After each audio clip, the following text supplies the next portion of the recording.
اب میں آپ سے پوچھتا ہوں، انہوں نے اپنی کتابوں میں لکھا، میں نے آپ کے سامنے تقریباً 4 کتابوں کے حوالے سے 5 عبارتیں بیان کی کہ ان کا عقیدہ یہ ہے کہ حضور علیہ السلام کو علم غیب نہیں.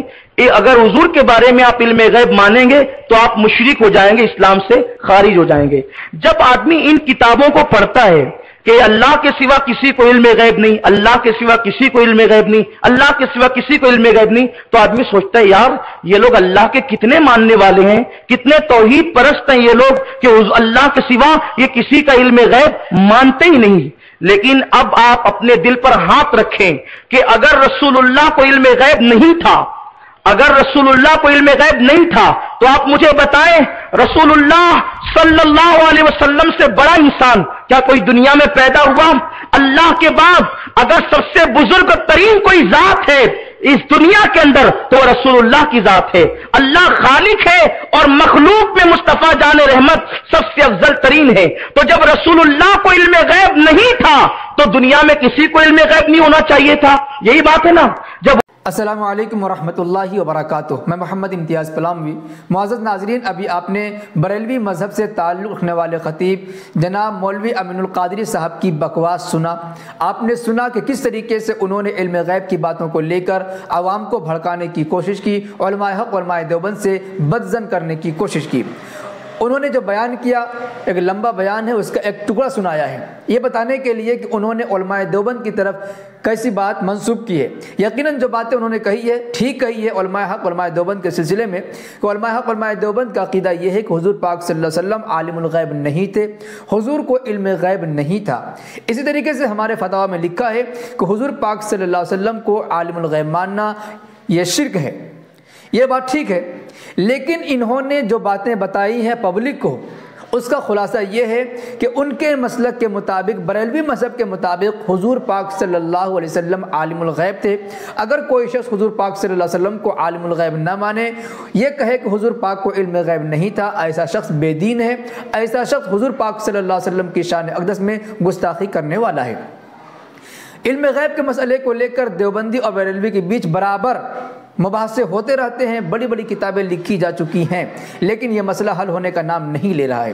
آج کی اس مختصر سی تقریر میں، مختصر سے بیان میں اس بات کی وضاحت کریں گے کہ علم غیب کے سلسلے میں بریلوی مذہب کے بڑے علماء نے اپنی کتابوں میں کیا باتیں کہی ہیں، کیا باتیں لکھی ہیں. کیا حضور پاک صلی اللہ علیہ وسلم کو عالم الغیب کہنا درست ہے، درست نہیں ہے؟ حضور پاک صلی اللہ علیہ وسلم کو علم غیب تھا یا نہیں تھا؟ اگر کوئی شخص یہ کہے کہ حضور پاک صلی اللہ علیہ وسلم کو علم غیب تھا تو ایسے شخص پر علماء احناف نے کیا فتویٰ صادر کیا ہے؟ اس سلسلے میں علماء بریلوی نے اپنی کتابوں میں کیا لکھا ہے.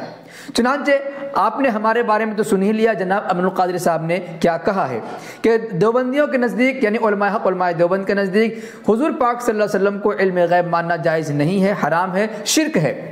لیکن دیکھتے ہیں کہ بریلویوں نے اپنی کتابوں میں کیا لکھا ہے. یہ دیکھیے ہمارے ہاتھ میں ہے فتاوی رضویہ جلد نمبر 29. پورا ہے فتاوی رضویہ مع تخریج و ترجمہ عربی عبارات امام احمد رضا بریلوی قدس سرہ، جلد نمبر 29، رضا فاؤنڈیشن جامعہ نظامیہ رضویہ، اندرون لوہاری دروازہ لاہور 8 پاکستان. یہ کتاب میں ٹائٹل میں لکھا ہوا ہے، اس کے جلد نمبر 29 ہے اور صفحہ نمبر 208 ہے. 208 میں حضور پاک صلی اللہ علیہ وسلم کے علم غیب کے سلسلے میں کیا فتویٰ دیا گیا ہے، کیا باتیں لکھی گئی، کیا وضاحت کی گئی ہیں. چلیے ہم آپ کو پڑھ کر سناتے ہیں. صفحہ نمبر 208 میں تو جواب دیا گیا ہے. پہلے ہم سوال پڑھ لیتے ہیں کہ سوال کیا سوال کس طریقے سے کیا گیا ہے، پھر اس کا جواب کیا دیا گیا ہے. تو دیکھیے صفحہ نمبر 205 میں، صفحہ نمبر 205 میں مسئلہ نمبر 56 تا 62، یعنی 7 مسئلے ایک ساتھ پوچھے گئے ہیں اور ان 7 سوالوں کے جوابات دیے گئے ہیں. پہلا سوال ہے مولود شریف کرنا کیسا ہے اور بوقت بیان ولادت شریف قیام کرنا کیسا ہے. نمبر 2 11ویں حضرت پیران پیر رحمۃ اللہ علیہ کی کرنی کیسی ہے. نمبر 3 کھانا آگے رکھ کر ہاتھ اٹھا کر ختم دینا جائز ہے یا ناجائز ہے. اور نمبر 4 ہے اٹھتے بیٹھتے یا رسول اللہ کہنا، آپ کو حاضر ناظر جاننا اور آپ کو عالم الغیب ماننا کیسا ہے. کیونکہ سوال نمبر 4 میں تھا اٹھتے بیٹھتے یا رسول اللہ کہنا، آپ کو حاضر ناظر جاننا اور آپ کو عالم الغیب ماننا کیسا ہے. یہ سوال نمبر 4 میں تینوں باتیں ایک ساتھ لکھی گئی ہیں. تو چونکہ یہی جواب کا خلاصہ ہے اسی لیے ہم جواب نمبر 4 ہی پڑھتے ہیں۔ چنانچہ جواب نمبر 4 میں یہ لکھا ہے کہ یا رسول اللہ گفتن، یہ فارسی میں سوال کیا گیا تھا تو فارسی کا جواب دیا گیا ہے، تو ترجمہ کرنے والے صاحب نے ہی خود ترجمہ کیا ہے، اس لیے ہم انہی کے ترجمے پر اکتفا کرتے ہیں۔ جواب نمبر 4، یا رسول اللہ کہنا بے ادبی کی جگہوں کے سوا ہر وقت جائز ہے، مگر سرور کائنات صلی اللہ علیہ وسلم کو حاضر جاننا عقیدہ اہل سنت و جماعت کے خلاف ہے اور صحیح نہیں ہے، بلکہ درود شریف یا سلام نبی کریم صلی اللہ علیہ وسلم کی روح پاک کو خود مدینہ منورہ میں پیش کیا جاتا ہے، یوں نہیں کہ سید الانبیاء صلی اللہ علیہ وسلم اس کے لیے خود حاضر ہوتے ہیں، جیسا کہ نسائی شریف کی خدمت حدیث میں وارد ہوا ہے۔ نبی کریم صلی اللہ علیہ وسلم نے فرمایا کہ بے شک تمہارا درود مجھ تک پہنچتا ہے تم جہاں کہیں بھی ہو۔ نیز رسول اللہ صلی اللہ علیہ وسلم کو عالم الغیب کہنا ناجائز ہے، چنانچہ ملا علی قاری علیہ الرحمہ شرح فقہ اکبر میں تصریح کرتے ہیں، پھر تو جان لے کہ بے شک انبیاء کرام علیہم السلام غیب اشیاء کو نہیں جانتے، یعنی غیب کی چیزوں کو نہیں جانتے سوائے ان چیزوں کے جن کا علم انہیں اللہ تعالیٰ کبھی کبھار عطا فرماتا ہے۔ اور حنفیہ نے اس کی تکفیر کا ذکر اس وجہ سے کیا ہے کہ وہ یہ عقیدہ رکھتا ہے نبی کریم صلی اللہ علیہ وسلم غیب جانتے ہیں، اس لیے کہ ان کا یہ اعتقاد اللہ تعالیٰ کے اس ارشاد کے خلاف ہے۔ اے محبوب صلی اللہ علیہ وسلم آپ فرما دیں کہ جو کوئی آسمانوں اور زمین میں ہے وہ غیب نہیں جانتا سوائے اللہ کے۔ معزز ناظرین، آپ نے ابھی فتاوی رضویہ جلد نمبر 29 صفحہ نمبر 205 سے لے کر 208 تک تفصیل آپ نے سنی، اس کا خلاصہ کیا نکلا کہ بریلوی مذہب کے بانی، بریلوی مذہب کے اعلیٰ حضرت نے خود ایک سوال کے جواب دیتے ہوئے تفسیر کی ہے کہ حضور پاک صلی اللہ علیہ وسلم کو عالم الغیب کہنا جائز نہیں۔